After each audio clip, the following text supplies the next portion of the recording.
Hi friends, welcome back to the class. दोस्तों, जैसा कि आप बोर्ड के ऊपर में देख पा रहे हैं, फ्यूचर कंटिन्यूअस टेंस लिखा हुआ है। इसका मतलब है कि आज हम लोग इस चैप्टर को आज इस वीडियो के माध्यम से पढ़ने वाले हैं। दोस्तों, फ्यूचर कंटिन्यूअस टेंस के ऊपर में कई सारे वीडियो जो है कि मैं पहले बना चुका हूँ। आज एक इम्पोर्टेंट पार्ट जो है लेकर के इस वीडियो में मैं आ रहा हूँ, और फ्यूचर कंटिन्यूअस टेंस के अंतर्गत आने वाला इंटेरोगेटिव, जिसको प्रश्नवाचक वाक्य बोला जाता है, और प्रश्नवाचक नकारात्मक वाक्य, जिसे आप अंग्रेजी में इंट्रोगेटिव नेगेटिव सेंटेंस बोलते हैं, इसको हम लोग आज के वीडियो में कवर करने वाले हैं।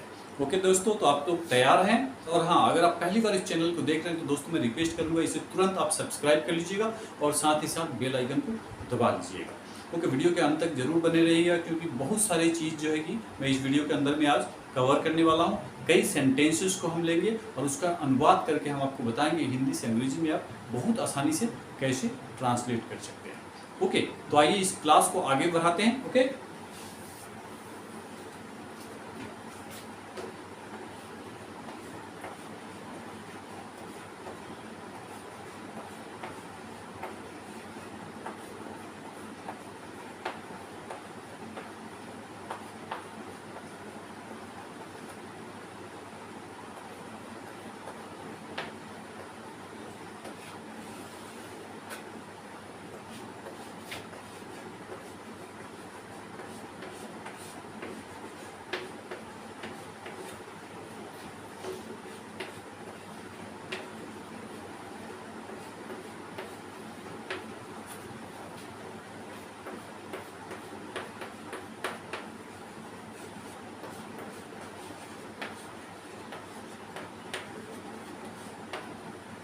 दोस्तों, what, why, where, how, when, this is common for this formula.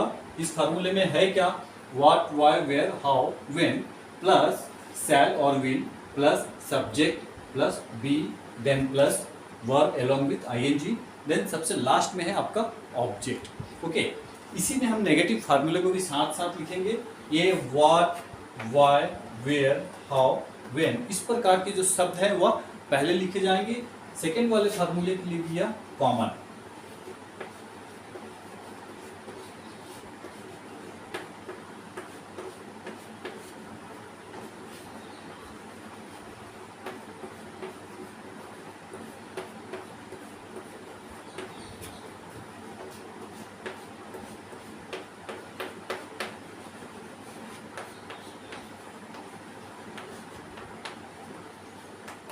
दोस्तों, सेकेंड वाले में हमने क्या लिखा है?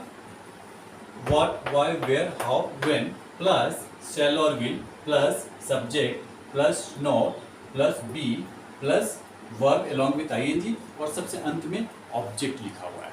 दोस्तों, यह फार्मूला जो मैंने लिखा है, यहाँ पे दो प्रकार के सेंटेंसों को हम एक साथ में लेकर के चलेंगे, और इसका ट्रांसलेशन जो है कि हम आपको बताएंगे फ्यूचर कंटिन्यूअस टेंस के अंतर्गत आने वाले सेंटेंस के बारे में, जिसको हम इंट्रोगेटिव और इंट्रोगेटिव नेगेटिव सेंटेंस बोलते हैं। आइए कुछ उदाहरण लेते हैं और उसको लेकर के हम हिंदी से अंग्रेजी में ट्रांसलेट करके आपको बताते हैं कि वहाँ हम इस फार्मूले का इस्तेमाल कैसे करने वाले हैं। ओके,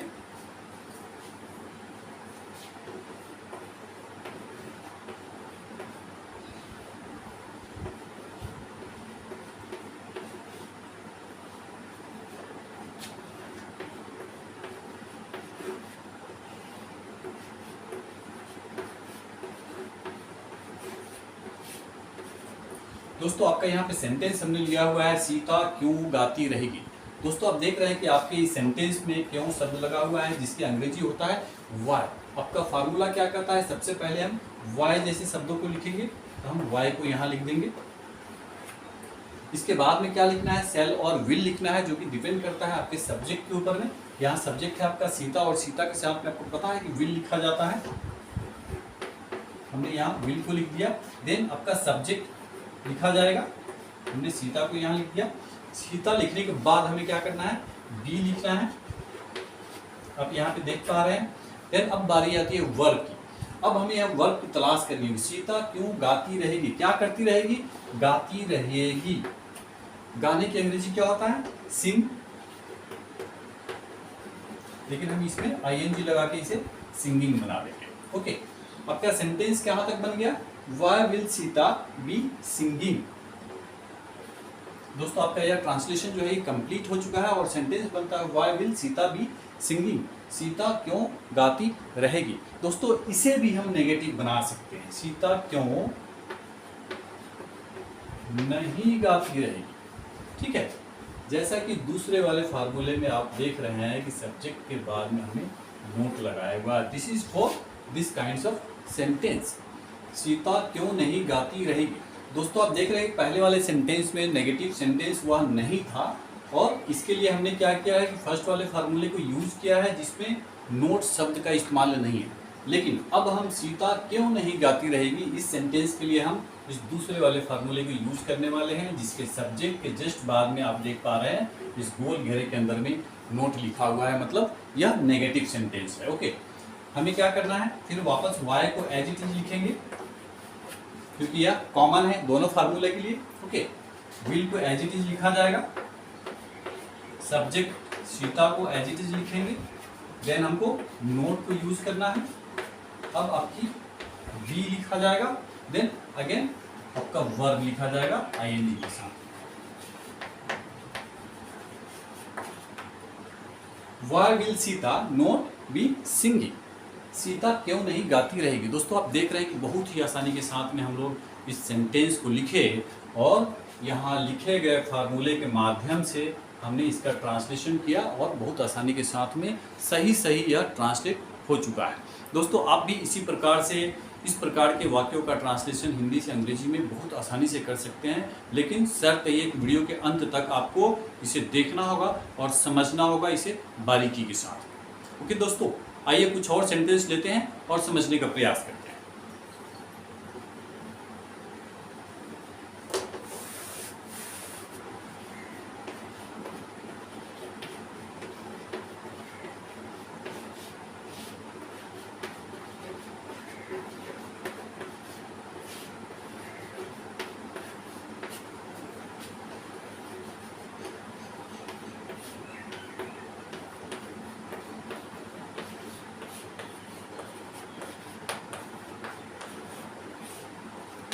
दोस्तों आपका अगला वाक्य है वे अगले रविवार को कहाँ जाते रहेंगे। आप दोस्त देख रहे हैं कि सेंटेंस में यहाँ पे कहाँ जैसे शब्द का इस्तेमाल किया गया है जिसकी अंग्रेजी होता है वेयर।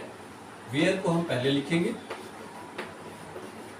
इसके बाद हमें विल और शैल में से सेलेक्ट करना है जो कि आपके सब्जेक्ट के ऊपर डिपेंड करता है। वे आपका यहाँ पर सब्जेक्ट है जिसकी अंग्रेजी होता है दे, और दे के साथ में हम विल यूज करते हैं। हमने विल को लिखा और जस्ट विल के बाद हमें सब्जेक्ट को लिख देना है, दे इज द सब्जेक्ट, हमने यहाँ लिख दिया। इसके बाद में हमें बी को लिखना है। बी लिखने के बाद हमें वर्ब की तलाश करनी है। वे अगले रविवार को कहाँ जाते रहेंगे, जाते रहेंगे। जाने की अंग्रेजी क्या होता है गो, आईएनजी हम लगा देंगे। वर्ब में आईएनजी लगा हुआ है, गो में हमने क्या किया आईएनजी लगा के इसे गोइंग बना दिया है। Be going, where will they be going. वे अगले रविवार को कहाँ जाते रहेंगे, कब जाते रहेंगे, अगले रविवार, ऑन नेक्स्ट संडे।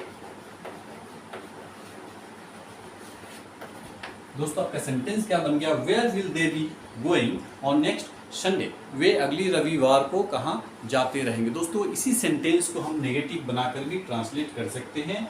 वे अगले रविवार को कहाँ, हम क्या करेंगे यहाँ पर नहीं ऐड करेंगे, नहीं जाते रहेंगे। दोस्तों आप देख पा रहे हैं कि दूसरा वाला फार्मूला जो है नेगेटिव सेंटेंस के लिए हमने लिखा हुआ है, इसमें डिफरेंस क्या है पहले वाले में और इसमें सब्जेक्ट तक हम सेम आ रहा है। ये कॉमन है, शैल विल प्लस सब्जेक्ट, यहाँ भी सब्जेक्ट है लेकिन सब्जेक्ट के बाद यहाँ बी लिखा हुआ है, यहाँ सब्जेक्ट के बाद नोट है देन बी है। ओके, इसका मतलब है कि सब्जेक्ट और बी के बीच में हमें नोट का इस्तेमाल करना है। वेयर विल दे, यहाँ पे अगर हम नोट लगा देते हैं be going on next Sunday, where will they not be going on next Sunday. आपका ट्रांसलेशन बन जाता है नेगेटिव सेंटेंस का क्या, वे अगले रविवार को कहाँ नहीं जाते रहेंगे, इसका ट्रांसलेशन हो गया आपका नेगेटिव के लिए, where will they not be going on next Sunday. मुझे नहीं लगता है कि इस सेंटेंस को वापस लिख करके समझाने की जरूरत है। अगर आपको लगे कि नहीं लिख के समझाना चाहिए तो आप कमेंट बॉक्स में आकर के अपना सुझाव जरूर दीजिएगा। मैं इसलिए शॉर्ट में चल रहा हूँ ताकि जल्दी जल्दी कुछ ज़्यादा सेंटेंस को हम लेकर के आपको समझा पाएंगे। ओके, आइए कुछ और सेंटेंस लेते हैं और उसका ट्रांसलेशन करते हैं।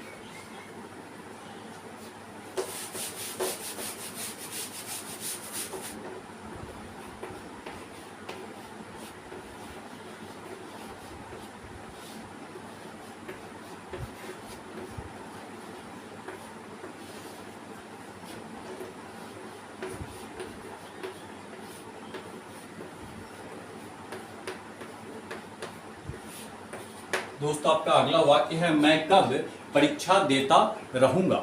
हमें क्या करना है, फर्स्ट वाले फार्मूले को यूज करना है इस प्रकार के ट्रांसलेशन की। ओके, मैं कब परीक्षा देता रहूंगा। कब जैसा शब्द लगा हुआ है जिसकी अंग्रेजी होता है व्हेन। हम क्या करेंगे, व्हेन को पहले लिखेंगे। मैं कहीं भी कुछ चेंजेस नहीं कर रहा हूं, जस्ट मैं इस फार्मूले को फॉलो कर रहा हूं। इस फार्मूले में दो टाइप के फार्मूले लिखे हुए हैं। This is for just interrogative and this is for interrogative and negative. Okay, when को हमने पहले लिख दिया। अब हमें सेल और विल में से सेलेक्ट करता है, जो कि आपके सब्जेक्ट के ऊपर में डिपेंड करता है। आपका सब्जेक्ट क्या है, मैं की अंग्रेजी होता है आई, और आई के साथ हम सेल यूज करते हैं। हमने यहाँ सेल को लिखा। सेल लिखने के बाद में हमें सब्जेक्ट आई को भी लिखना है। इसके बाद हम बी को लिखेंगे एज इट इज, यहाँ आप देख रहे हैं। देन हमें वर्ब की तलाश करनी होगी। मैं कब परीक्षा देता रहूंगा, क्या करता रहूंगा, परीक्षा देता रहूंगा। अपीयर, आईएनजी लगा देंगे, अपीयरिंग एट द एग्जामिनेशन।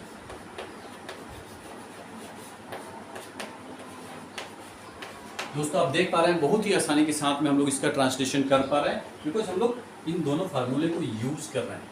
हम अपनी मन से कुछ भी नहीं कर रहे हैं। ओके, आपको भी जस्ट ऐसा ही फॉलो करना है। इसी सेंटेंस को देखिए, अब हम नेगेटिव बनाते हैं। मैं कब परीक्षा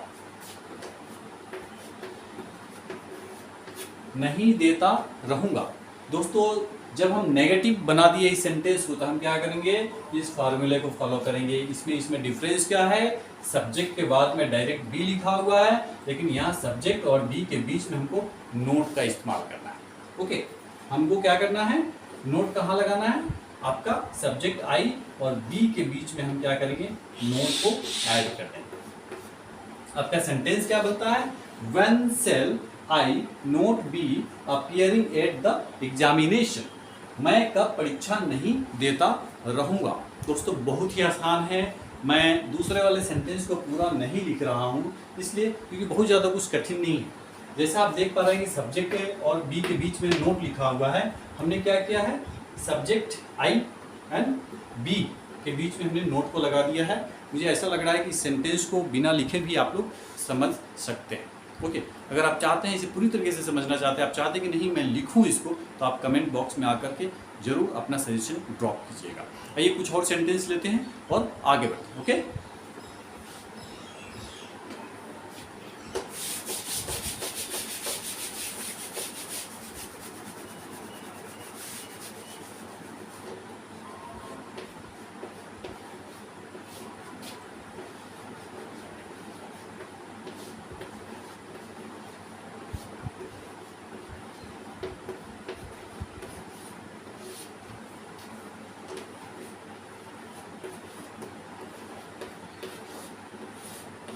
दोस्तों आपका अगला वाक्य है, आप कब तक पढ़ाते रहेंगे। आप कब तक, कब तक, इन दोनों की अंग्रेजी को हम एक साथ में लिखेंगे और इसका अंग्रेजी होगा हाउ लॉन्ग।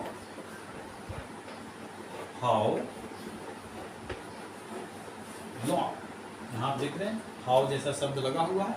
हाउ लॉन्ग मतलब कब तक। इसके बाद में सेल और विल में से हमें सेलेक्ट करना है, जो कि आपके सब्जेक्ट के ऊपर में डिपेंड करता है। आपका सब्जेक्ट है आप, जिसकी अंग्रेजी होता है यू, और यू के साथ में हम विल का उपयोग करते हैं। हमने विल को यहाँ लिखा। और विल को लिखने के बाद में हमें सब्जेक्ट यू को भी लिख देना है। अब हम बी को लिखेंगे। देन अब आती है बारी वर्ब की। वर्ब क्या है? आप कब तक पढ़ाते रहेंगे? क्या करते रहेंगे? पढ़ाते रहेंगे। टीचिंग।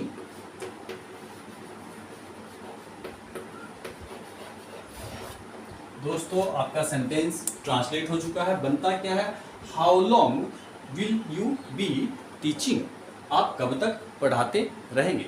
दोस्तों इसी सेंटेंस को आप नेगेटिव बना सकते हैं। आप कब तक